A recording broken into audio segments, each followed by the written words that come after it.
Bu valideyn niyə övladına namaz qılmağı, nə bilim, örtünməyi, belə şeylər əmr eləməlidir ki? Sərbəst həyatını yaşasın da. Yəni sən niyə onu məcbur edirsən ki, ay hicaba gir, ay namaz qıl?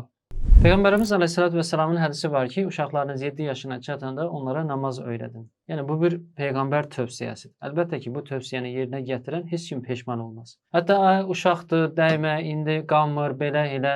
Uşaqdır 5 yaşında uşağı niyə məktəbə göndərib nəsə öyrədirsiniz, öyrənməyə çalışır. Qoy biraz böyüsün, ağıllansın, ondan sonra getsin də. Bir də ki, hə indi ağlı başındadır, şuuru, hər şey yerindədir. İndi oxusun da, yəni. Niyə 5 yaşında, 7 yaşında uşağı məktəbə göndərsin? Demək, o yaşdan öyrədilməlidir ki, sabahlarım o çətin olmasın. Məsələn, ertəlirsiniz ki, sonra eləyər. Sonra qoy biraz böyüsün, uşaq da hələ qanmır. Ondan sonra o uşaq böyür olur avara.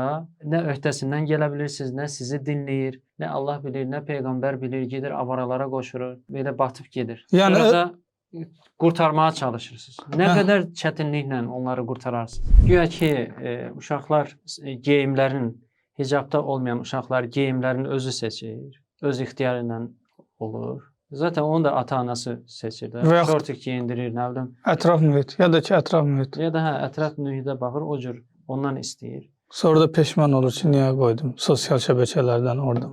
Çox acı nəticələr olur, Allah qorusun. Yəni, hər şeyi zamanında edin. Zamanında davranın. Peyğəmbər tövsiyəsindən heç kimsə zərər görməz, görməyib, görməyəcək də inşallah.